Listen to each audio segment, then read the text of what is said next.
día de hoy, bueno, que me encargaron hablar un poco sobre la hemodiálisis en pediatría. En sí, pues bueno, ahí en el Hospital de Pediatría, en el Centro Médico Nacional Siglo XXI, pues tenemos una unidad de hemodiálisis. En sí, pues bueno, para aquellos que no conozcan, bueno, pues este es un circuito de hemodiálisis, el circuito sanguíneo, en el cual pues, la hemodiálisis es una terapia de sustitución renal, ¿no? Es decir, se utiliza básicamente en pacientes con problema de insuficiencia renal, ya sea insuficiencia renal crónica o ya sea insuficiencia renal aguda, y pues en lo que consiste es en que pues tenemos un circuito sanguíneo en el cual sale la sangre del paciente y finalmente pues lo que queremos es que pase a través de este dializador, que es donde se va a llevar a cabo el intercambio entre las moléculas que hay en la sangre y las moléculas que hay en el dializado. El dializado pues va a salir por aquí y ya sale del paciente con los electrolitos y con las diferentes sustancias que vamos a estar dializando, y la sangre pues va a regresar, por decirlo así, ya limpia, pues al paciente, ¿no? Eso es básicamente lo que consiste una terapia de hemodiálisis. Entonces, la hemodiálisis en sí, pues lo que estamos haciendo, por decirlo así, es purificando esta sangre o limpiando esta sangre, ¿no? Y pues en los últimos años pues ha habido muchos avances tecnológicos, pero los principios básicos siguen siendo los mismos. Entonces, ¿qué pasa en pediatría? Bueno, lo primero es que, bueno, o sea, una unidad de hemodiálisis de adultos pues requiere ciertos catéteres y ciertos flujos. Sin embargo, pues nosotros como pediatras pues nos estamos enfrentando a que tenemos tanto al niño chiquito como los niños grandes, entonces requerimos filtros entre 0.2 hasta 1.8, a veces pudieran ser hasta 2 metros. Requerimos no solamente las líneas de adultos, sino requerimos líneas pediátricas y requerimos líneas para niños más pequeños. Requerimos catéteres igual, tamaño catéteres para niños grandotes, para niños chiquitos, para bebés. Y pues muchas veces utilizamos catéteres que no están tanto diseñados para hemodiálisis, pero bueno, que se pueden utilizar en niños más pequeños. De hecho, para 1975 se decía pues que no se podía utilizar hemodiálisis en niños menores de 18 meses porque realmente pues técnicamente no se podía hacer en ese momento. El día de hoy pues sí, ya podemos hemodializar niños más pequeños.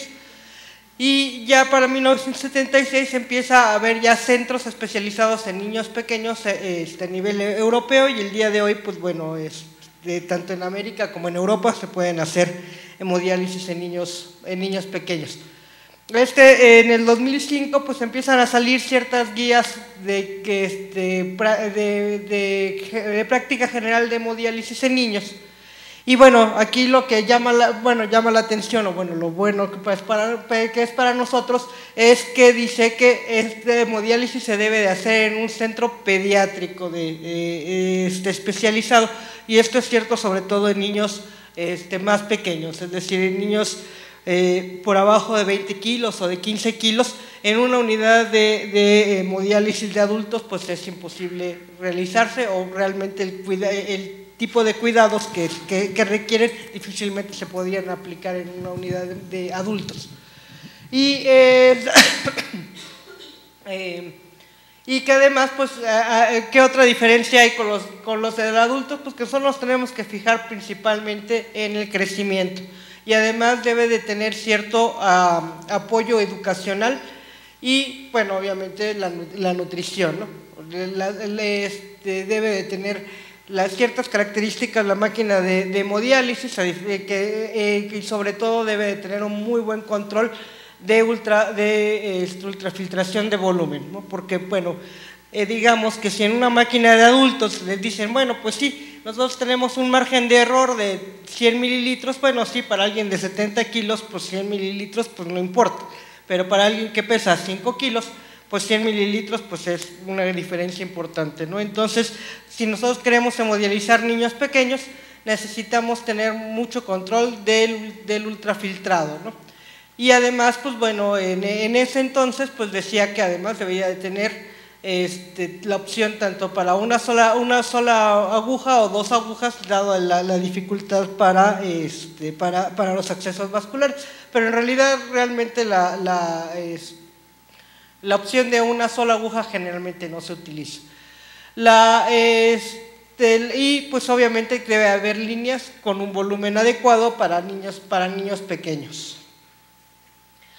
En sí, pues, ¿qué ha estado sucediendo con la hemodiálisis en general en el mundo? Bueno, este es un registro del 2004 de la Sociedad Europea, en la cual lo que se ve es que en general la cantidad de niños que están entrando a hemodiálisis ha ido creciendo a lo largo de los años. No, en el grupo más importante pues es entre los 15 y los 19 años, es muy notorio pues que ha ido incrementando la cantidad de niños que van entrando a este tipo de terapia, y en los niños pequeños de 0 a 4 años, pues en realidad aunque sí ha habido cierto incremento, realmente no ha sido tan importante. ¿Qué sucede con la sobrevida dependiendo de la edad del paciente? Es decir, cuando el paciente entra después de los 5 años a una terapia de hemodiálisis, pues realmente la sobrevida, pues después de los 5 meses, pues es bastante buena.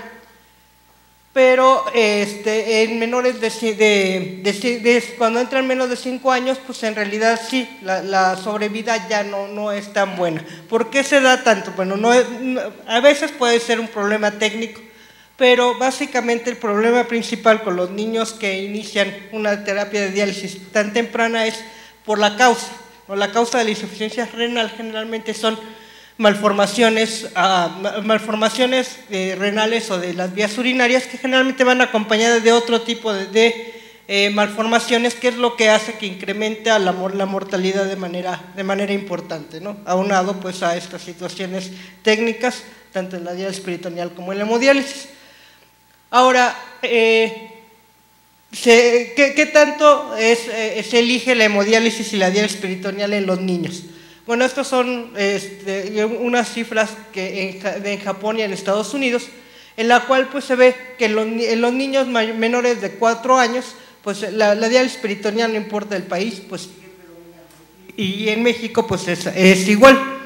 En cambio, ya en niños mayores, pues ya la cantidad de niños que entran a hemodiálisis o a diálisis peritoneal pues ya es casi al 50%, y en Estados Unidos solo el 33% de los niños entran a diálisis peritoneal, ¿no?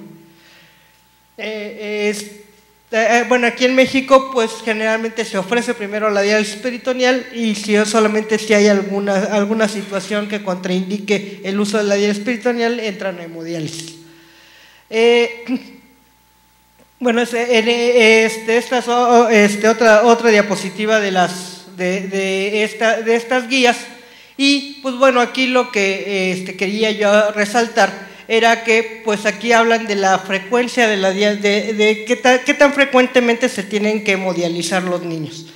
Pues bueno, o sea, se sabe que los adultos generalmente se hemodializan 3 veces por semana, y todos los programas son así. Sin embargo, ya desde esta guía y pues los que hemodializamos sabemos que realmente la frecuencia de la diálisis debe de ir en relación pues a qué tanto líquido recibe, qué tanto líquido, qué tanta nutrición tiene y del tamaño del niño.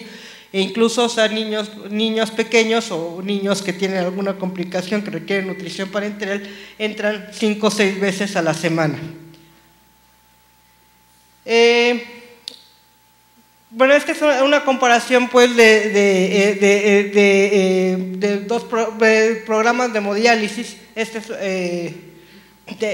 Pues aquí en el Hospital de Pediatría, y aquí pues en este hospital que estaba en Estados Unidos, pues se encuentra que pues en realidad el número de pacientes que ven, pues aquí que son pues más de 30 años.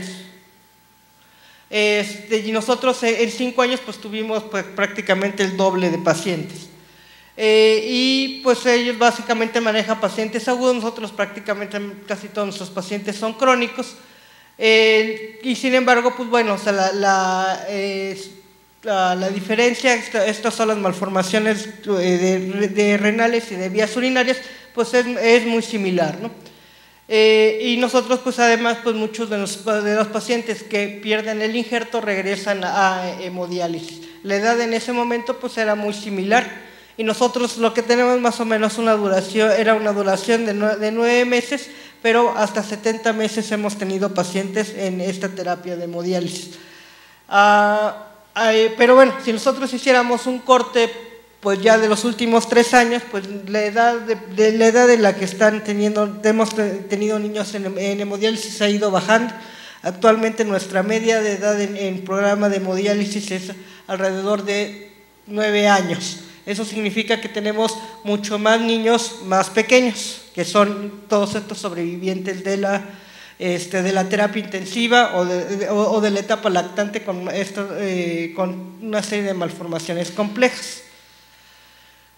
Entonces, bueno, en esta revisión que hicimos, que de 5 años, pues encontramos estos 124 pacientes. De estos, la mitad de ellos era la única terapia que habían recibido, quiere decir que entraron directamente a hemodiálisis.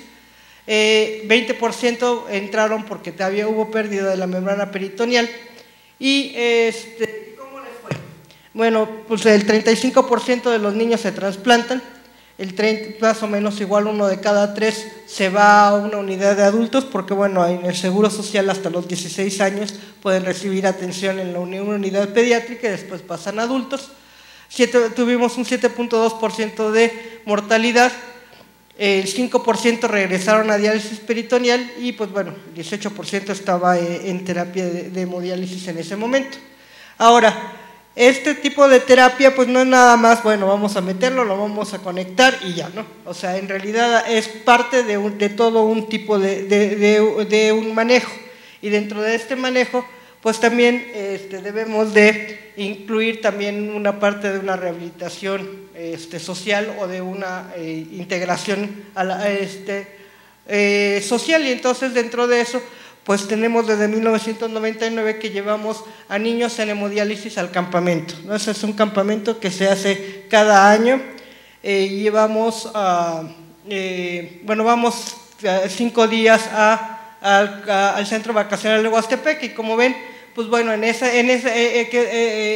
una de estas casas que pues a donde llegamos hay que establecer toda una unidad de hemodiálisis. Bueno, nosotros no lo hacemos, lo hace la empresa con la que estamos, pero pues tiene que tener una ósmosis, tiene que tener un depósito de agua, debe tener una planta de luz, porque bueno, en una ocasión creo que dejamos a todo el centro vacacional sin luz, y también debe tener un buen sistema de drenaje, porque pues, si no inundamos todo. Entonces, pues bueno, o sea, sí es factible hacer este tipo de campamentos, y bueno, ayudan pues a la parte de la rehabilitación. Ahora, ¿qué pasa en cuanto a qué tan buena son los diferentes tipos de terapia en la remoción de partículas? Pues lo que vemos, pues bueno, aquí tenemos al riñón, que pues es nuestro estándar de oro, que tiene muy buena, o sea, puede remover moléculas hasta de 100.000 daltons de peso molecular, y pues en muy buena cantidad. Si nosotros lo comparamos con la diálisis peritoneal puede remover muchas, también en peso molecular muchas, pero en cambio en cantidad pues no es tan buena, ¿no? La hemodiálisis, ¿qué pasa? La hemodiálisis puede remover muy bien o mucho mejor que el riñón cierto tipo de moléculas, como por ejemplo es la urea, pero pues conforme van incrementando el tamaño del peso molecular, pues esta capacidad va disminuyendo y llega un momento en el que es inferior incluso a la diálisis peritoneal. Por eso se dice que la diálisis peritoneal puede remover moléculas pues, de tamaño medio, a diferencia de la hemodiálisis, ¿no? Bueno, eso era ahora, ¿cuál sería la diferencia entre la hemodiálisis y la hemofiltración? Bueno, el hemodiálisis lo que utilizamos es esta diferencia de concentración que hay entre el dializado y la sangre, ¿no? Y pues, todo lo que va a pasar de la sangre al dializado pues sale, ¿no?, del circuito, y lo demás pues se regresa al paciente. ¿Qué pasa en la hemofiltración? Bueno, además de, en la hemofiltración hay más bien una ultrafiltración, y se utiliza el mecanismo de convección y hace que se arrastre pues toda una serie de partículas hacia el líquido hacia el filtrado, pero pues bueno, es tal la cantidad de agua y de solutos que se requiere pues un líquido de sustitución. Entonces, pues bueno, nosotros sí tenemos en la unidad máquinas que hemodiafiltran, que además de tener este tipo de filtros en los cuales se utiliza el mecanismo de convección, también podemos utilizar un líquido de contraste, pues, ¿no? O sea, que también utilizamos también la difusión. Entonces, aquí hicimos una comparación entre los pacientes que estaban en hemodiálisis y los que estaban en hemodiafiltración, en 60 pacientes con una edad de 13 años, y con un seguimiento de más o menos 10 meses, y pues bueno, la etiología pues fue similar en ambos grupos. Y pues ¿qué ventajas hemos encontrado utilizando la hemodiafiltración versus la hemodiálisis? Estamos hablando de hemodiafiltración crónica, ¿sí? En pacientes con insuficiencia renal crónica, la hemoglobina en general se ha podido mantener mejor. La dosis de eritropoyetina en general es menor la que se utiliza en los pacientes con hemodiafiltración. Los niveles de fósforo se controlan mejor con la hemodiafiltración, y el producto calcio-fósforo es mejor con este tipo de terapia. ¿Qué otra cosa tenemos que ver en los pacientes con hemodiálisis? Pues bueno, básicamente pues también tenemos que ver qué pasa con la nutrición. O sea, finalmente la nutrición es un factor que si nosotros no controlamos, pues finalmente pues estará muy bien dializado, pero pues va a tener toda una serie de complicaciones o incluso pues puede fallecer. Entonces, nosotros hicimos un estudio en la cual pues evaluamos a 26 niños cuál era el estado de nutrición a través de diario, también a veces, en algunas ocasiones hacemos intervención, bueno, más bien hacemos intervenciones dietéticas con nuestra dietóloga, y lo que queríamos ver pues era cuáles eran los requerimientos que tenían y si los alcanzaban. Entonces lo que vimos es que en realidad estos niños pues sí comen, ¿no? O sea, cumplen bastante bien con la cantidad de calorías. Sin embargo, la cantidad de proteínas con las que ingerían eran más altas de lo que se recomendaba. La ingesta de sodio era más alta de lo que realmente queríamos, y pues hicimos una intervención con dietología, y vimos, bueno, y logramos pues mejorar estos parámetros. Ahora, en cuanto al lo que queríamos ver también era, bueno, pues es que a lo mejor lo que pasa es que los niños que están desnutridos es porque no comen. O sea, nosotros sí les mandamos la dieta, pero no le ingieren, y por eso están desnutridos. Pero pues ¿cuál fue la sorpresa? Que la que vimos que pues realmente los pacientes desnutridos pues sí comían, muy similarmente a los niños que no tenían grado de desnutrición, ¿no? Entonces, realmente aquí es donde también vemos que pues realmente no es el único factor la ingesta con respecto al estado nutricional, y de hecho pero pensamos que más bien es el estado inflamatorio que tienen estos pacientes que están desnutridos. Y también en alguna ocasión hicimos una intervención educativa en la cual pues queríamos ver pues qué tanto sabían ellos de qué tanta agua y qué tanto sodio y qué tanto potasio querían ellos ingerían. Y pues bueno, lo hicimos en 14 pacientes, y hicimos una intervención tanto a los niños como a los adultos, a los papás. y en ellos encontramos que sí podían identificar los alimentos ricos en agua, en sodio y en agua sobre todo, o sea, fue el más alto, y sin embargo les costaba un poco más de trabajo identificar los alimentos ricos en sodio y los alimentos ricos en potasio. Y después de la intervención pues mejoró tanto el agua como el sodio, aunque bueno, y también hubo una mejoría en los alimentos ricos en potasio. Y también pues vimos que sí también aprendieron bien a identificar cuáles eran los síntomas de un edema agudo pulmonar, pero bueno, y bueno, todos los demás que queríamos identificar sí se pudieron, sí se mejoraron con la intervención. Y después de esto, pues bueno, en realidad logramos pues que sí se mejorara pues la ingesta de sodio y la ingesta de potasio no tanto. Pero bueno, fue una intervención corta, pero mi punto es que bueno, estos niños requieren pues también de toda una educación, sobre todo pues en las dietas. También, pues bueno, otro factor que no hay que olvidar y la causa principal por la que estos niños fallecen, pues no es tanto porque se dejen de dializar. O sea, la causa principal en todo el mundo de que fallezcan estos niños es por problemas cardiovasculares. Entonces, no hay que olvidar pues la parte de cardiovascular, y ahí en el hospital pues hicimos un estudio en el cual queríamos ver qué tantas calcificaciones en la capa media de las arterias tenían. Eso lo hicimos por ultrasonido, y pues pueden decir, bueno, pues sí, pues son niños, son jóvenes, pues seguramente no van a tenerlo. Pues resulta que encontramos que bueno, estos pacientes pues habían estado en terapia sustitutiva de 6 a 156 meses, en promedio alrededor de 3 años, y eran pacientes pues entre 12 y 16 años, en promedio de 13, y pues encontramos que el 60% de los niños ya tenían alteraciones a nivel de los vasos, y que 48% ya tenían calcificaciones. Es decir, aunque sean niños, pues realmente ya tienen pues muchas alteraciones a nivel de los vasos, y por lo tanto pues tienen mayor riesgo de factor cardiovascular. Y de aquí pues lo que más encontramos pues es que muchos de los niños pues tenían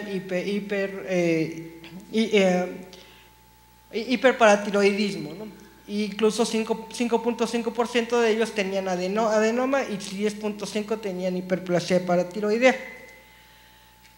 Y ya cuando quisimos hacer esta comparación, lo que encontramos es que sí, efectivamente, los niños que tenían más tiempo en diálisis eran los que tanto diálisis o hemodiálisis, cualquier tipo de terapia sustitutiva, tenían más calcificaciones. También los pacientes que recibían más calcitriol, y los pacientes que estaban en hemodiálisis eran aquellos que tenían tenían calcificaciones. Y pues encontramos que si tenían más de 2 años en terapia sustitutiva, el riesgo después de desarrollar calcificaciones era más alto, igual si las dosis eran altas eran de calcitriol, o si desarrollaban hipercalcemia, ¿no? Entonces, pues bueno, ese es un punto que es importante, que no hay que olvidar. Pues nosotros tratamos a estos pacientes, pero no hay que olvidar que pues también hay que ayudar a controlar los factores de riesgo cardiovascular. Y bueno, entonces hoy ¿cuáles son los riesgos de la hemodiálisis pediátrica en México?